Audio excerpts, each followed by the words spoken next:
नमस्कार. राज्य शासनाच्या माध्यमातून राज्यातील शेतकऱ्यांसाठी पुण्यश्लोक अहिल्यादेवी होळकर शेतकरी कर्जमुक्ती योजना 2026 योजना आणलेली आहे. परंतु या योजनेच्या अंतर्गत घालण्यात आलेल्या काही अटी शर्ती निकषामुळे भरपूर सारे शेतकरी कर्जमाफीपासून वंचित राहतील किंवा शेतकऱ्यांना हवा तेवढा लाभ या कर्जमाफी योजनेमध्ये मिळणार नाही, अशा प्रकारची परिस्थिती निर्माण झालेली होती. वास्तव म्हणजेच की पाहिलं होतं की रोहित पवार यांच्या माध्यमातून कर्जमाफीच्या निकषाविरोधात एक आंदोलन उभं केलं होतं.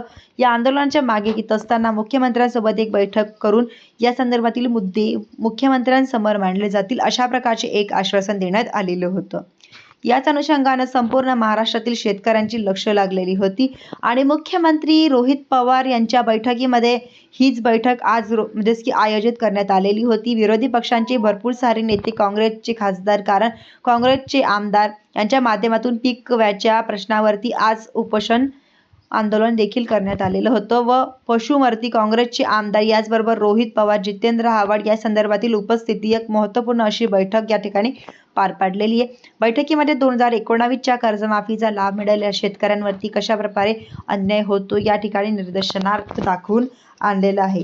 याचबरोबर कर्जमाफीतील इतर काही बदलांचे काही आवश्यक असलेले काही माहिती असेल किंवा माहिती रोहित पवारांच्या माध्यमातून मुख्यमंत्र्यांच्या माध्यमातून असलेली असेल, याच पार्श्वभूमीवरती हे बदल कारण शक्य झालं ते बदल शक्य केले जातील अशा प्रकारची माहिती सुद्धा मुख्यमंत्र्यांच्या माध्यमातून देण्यात आलेली आहे. परंतु काही बदल सुचवण्यात आलेले आहे की बदलांसाठी जे काही समिती गठीत करण्यात आलेली आहे, परदेशी साहेबांच्या अध्यक्षतेखाली या समिती सोबतच आठवड्याची चर्चा केली जाईल व काही बदल करण्यात त्याच्या निकष शिथिल करण्यात येतील. या संदर्भातील निर्णय बैठकीनंतर घेतला जाईल अशा प्रकारचे आश्वासन या मुख्यमंत्र्यांच्या माध्यमातून देण्यात आलेले आहे.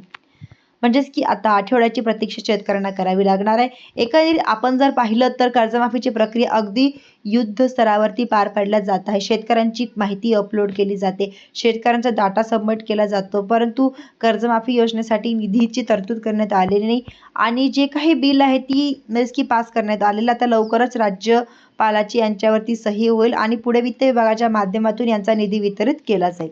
आता ही बैठक जर निधी वितरित करण्यापूर्वी जर लागली नाही तर योजनेची अंमलबजावणी सुरू झाली, शेतकऱ्यांच्या खात्यांवरती जर रकमा यायला सुरू झाल्या तर हा आंदोलनाची असलेली धार कुठेतरी कमी होणार या ठिकाणी. अशाच नवीन अपडेट्ससाठी तुम्ही माझ्या चॅनलला सबस्क्राईब करायला विसरू नका.